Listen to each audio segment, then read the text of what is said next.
5 दोस्त विक्रम, रिया, करण, अंजलि और सूरज छुट्टियां मनाने के लिए शहर से दूर एक घने जंगल में बनी पुरानी कुटिया में पहुंचे।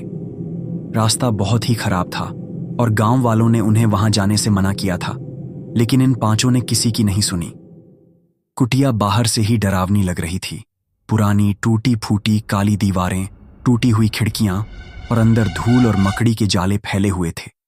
दीवारों पर कुछ अजीब तरह की पेंटिंग्स थीं जो किसी पुराने जमाने की काली ताकतों की याद दिलाती थीं।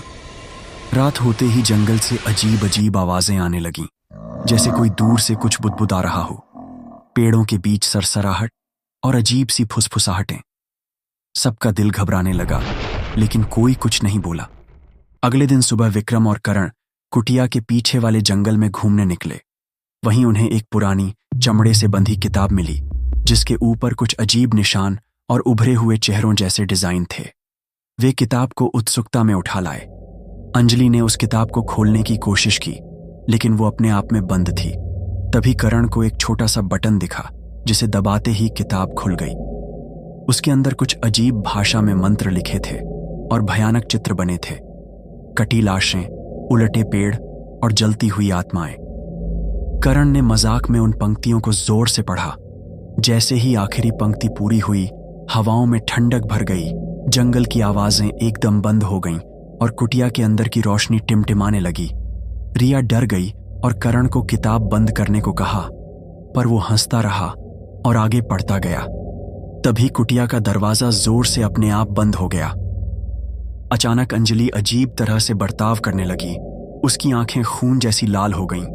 आवाज गहरी और डरावनी हो गई। उसने अपने ही दोस्तों पर हमला करना शुरू कर दिया।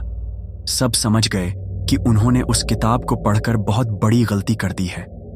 विक्रम ने अंजलि को रोकने की कोशिश की, लेकिन अब उसमें भयानक ताकत आ चुकी थी। उसने विक्रम को दूर फेंक दिया। रिया और सूरज डर के मारे कोने में छिप गए। करण को अपनी गलती का एहसास हुआ और उसने किताब को दूर फेंकना चाहा, लेकिन किताब उसके हाथ से चिपक चुकी थी। अंजलि ने रिया पर हमला किया और उसे जमीन पर गिरा दिया। रिया जोर जोर से चीख रही थी। विक्रम ने पास रखी कुल्हाड़ी उठाई और अंजलि पर वार करने की कोशिश की, लेकिन अंजलि बहुत तेज थी। उसने विक्रम को भी जख्मी कर दिया। अब कुटिया के अंदर हर तरफ खून फैल चुका था। शैतानी ताकतों से घिरी अंजलि अपने ही दोस्तों को मारने पर उतारू थी। करण किसी तरह किताब से अपना हाथ छुड़ा पाया और उसने उसे जलती हुई आग में फेंक दिया। जैसे ही किताब जलने लगी, अंजलि की चीख निकल पड़ी। उसकी आंखों की लालिमा गायब हो गई और वह बेहोश होकर जमीन पर गिर पड़ी।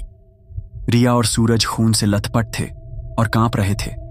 विक्रम को भी गंभीर चोटें आई थीं। किसी तरह ये तीनों भागकर गांव पहुंचे और सारी बात बताई। गांव वालों ने उन्हें बताया कि वो कुटिया एक शैतानी जगह है, जहां सदियों पहले आत्माओं को बुलाने की क्रिया होती थी। वो किताब उन्हीं मंत्रों से भरी थी।